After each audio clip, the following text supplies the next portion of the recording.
जय योगेश्वर।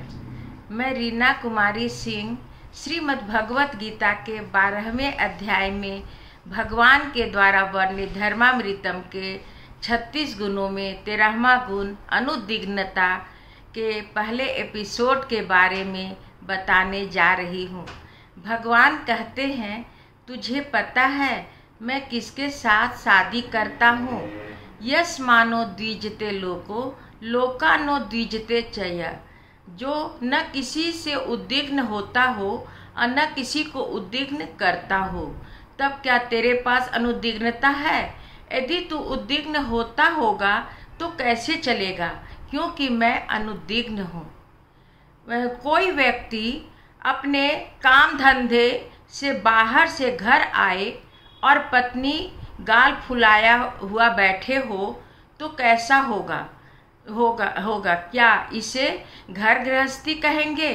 धर्मशास्त्र या सामाजिक नियमों या पूर्व जन्म के विधान से बंध कर दो प्राणी जुड़े हुए हो तो वो बंधे हुए ही कहलाएंगे।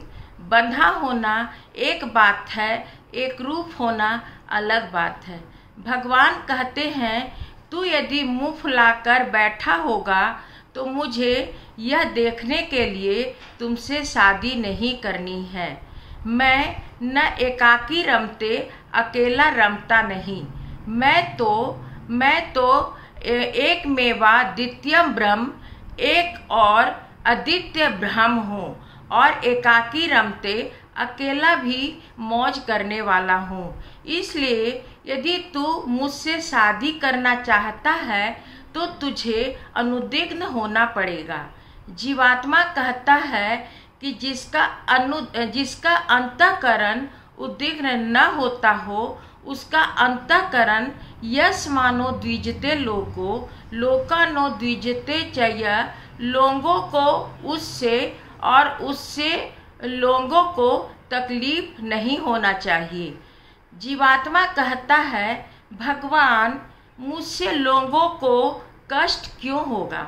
भगवान कहते हैं, इसका कारण यह है कि तू बड़ा उच्च महान और विशुद्ध बन चुका है, जबकि लोग दीनहीन, पतित, मूर्ख, अपवित्र और नादान हैं। उसे देखकर तुम्हारे मन को दुख होगा और तू उद्विग्न नहीं होगा? अवश्य होगा। प्रत्येक व्यक्ति दिन भर अपने धंधे में घर से बाहर रहता है, इसलिए घर में दिन भर क्या चलता रहता है उसे पता नहीं रहता।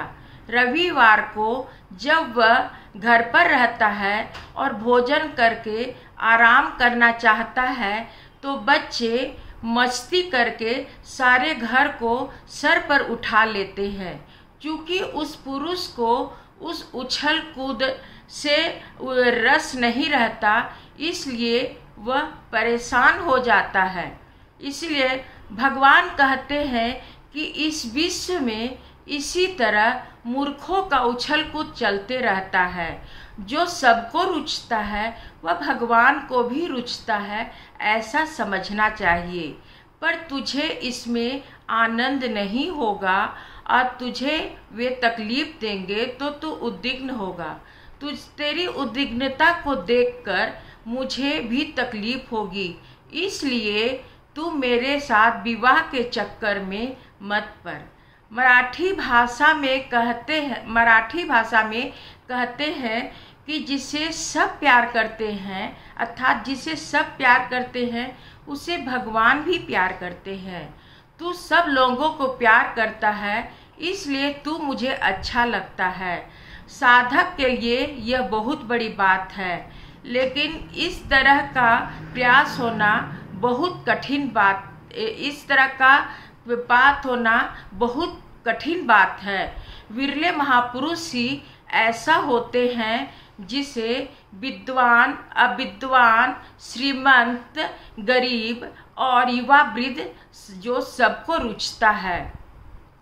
हमारे तो सर्कल ही सीमित होता है। यदि हम विद्वान शिक्षित होते हैं तो विद्वान और शिक्षित लोग ही हमें अच्छे लगते हैं। अनपढ़ और अशिक्षित लोगों को हम मिलना जुलना पसंद नहीं करते, यहाँ तक कि उससे घृणा और तिरस्कार करते हैं।